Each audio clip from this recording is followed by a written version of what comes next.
రేపు రాబోయేటువంటి పార్లమెంట్ ఎన్నికల్లో నిజామాబాద్ నుండి కాంగ్రెస్ పార్టీ పార్లమెంట్ అభ్యర్థిగా పోటీలో నిలబోతున్న సందర్భంగా ఈరోజు నామినేషన్ వేయబోయిన పరిస్థితులలో ముఖ్యంగా గౌరవ ముఖ్యమంత్రి వర్యులు ప్రదేశ్ కాంగ్రెస్ అధ్యక్షులు రేవంత్ రెడ్డి గారు మనందరినీ ప్రోత్సహింపచేయాలనే భావనతోని మనం విజయ పథంలో నడిపించాలనేటువంటి భావనతోని వారు స్వయంగా ఈరోజు నిజామాబాద్ ఈ సమావేశానికి రావటం మీ వారి సభాముఖంగా హృదయపూర్వకంగా ధన్యవాదాలు చెప్తూ అంటే మీ ఉత్సాహం పట్టుదల చూస్తుంటే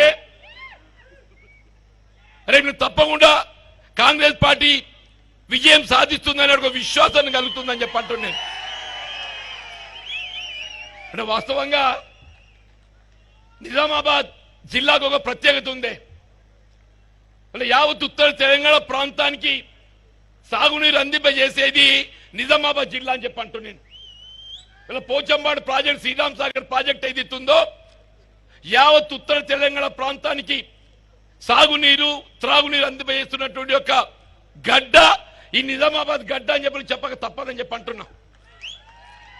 ఇవాళ మా కరీంనగర్ ఉమ్మడి కరీంనగర్ జిల్లానే అంటే వాస్తవంగా ఇవాళ మేము ఇంత అన్నం తింటున్నామని చెప్పంటే పోచంపాడు శ్రీరామ్ సాగర్ ప్రాజెక్ట్ అని చెప్పంటున్నాను. మరి ఆనాడు నిజామాబాద్ జిల్లా రైతాంగం ఉద్యమించి ఇక్కడ పసుబోర్డు ఏర్పాటు చేయబడాలని చెప్పారంటే ఆనాడు 2014-18 మధ్యకాలంలో ఉన్న పార్లమెంట్ సభ్యురాలు కవిత గారు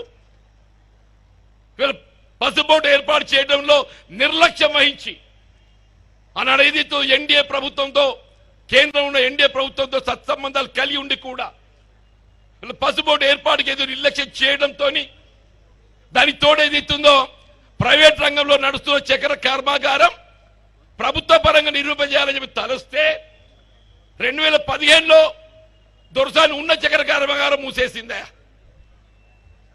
యావత్ నిజామాబాద్, జగిత్యాల, కొరుట్ల, మెట్పల్లి, జగిత్యాల రైతాంగం అంతా ఉద్యమించి వీళ్ళ కవిత గారికి రైతు అంటే ఏంది అలా తెలియజెప్పాలనేటువంటి ఒక భావనతో ఉద్యమించి అని చెప్పి అంటున్నాను. రైతాంగం అంతా కూడా ఒక పట్టుదలతోని రాజకీయాలకు అతీతంగా వీళ్ళ మిత్రుడు అరవింద్ గారికి గెలిసే విధంగా మరి ప్రోత్సహిస్తే అరవింద్ గారికి గెలిస్తే 5 ఏళ్ళు అయిందయ్యా. దొరసాన్ని అట్లా చేస్తే ఇక మరి దొర ఇట్లా చేస్తున్నాయని చెప్పంటున్నాను. దయచేసి గమనించాలని చెప్పంటున్నాను. Bond paper రాసిచ్చిండు.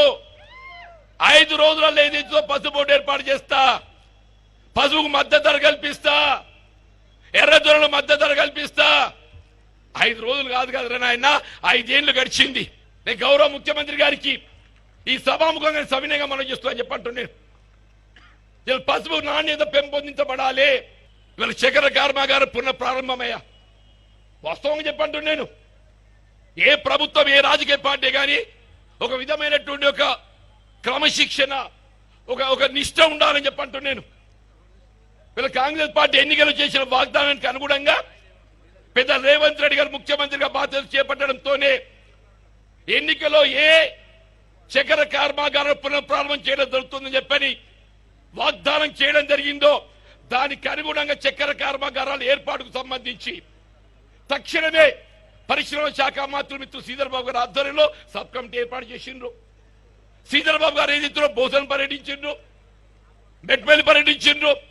రేపు డిసెంబర్ 2025 లోపు ఏదైతుందో ఈ ప్రాంతానికి ఏదైతుందో వరి ధాన్యాన్ని ప్రత్యామ్నాయంగా చక్కెర ఉత్పత్తి చేసుకునే విధంగా మీరు తీసుకున్న నిర్ణయం ఏదైతుందో, మీరు చక్కెర కర్మాగారం పునః ప్రారంభానికి ఏదైతుందో మాకు అండగా నిలబోతున్నందుకు మీకు హృదయపూర్వకంగా ధన్యవాదాలు చెప్తామని చెప్పంటున్నా.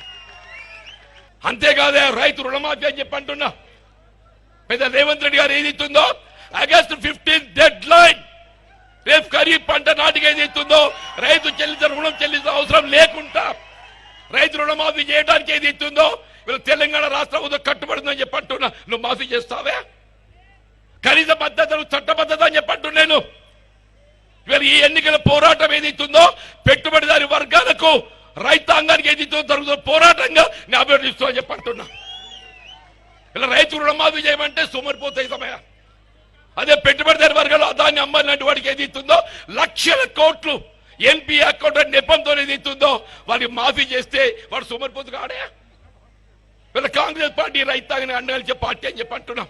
యావత్ తెలంగాణ రాష్ట్రంలో చెప్పంటున్నాను 17 పార్లమెంట్ స్థానాలలో అత్యధిక మెజార్టీతో కాంగ్రెస్ పార్టీ గెలవబోయే స్థానం నిజామాబాద్ కావాలని చెప్పని ఆ కూడా దీక్షతోని అందరు కృషి చేయాలని కోరుతూ సెలవు తీసుకుంటున్నా. జై హింద్, జై కాంగ్రెస్.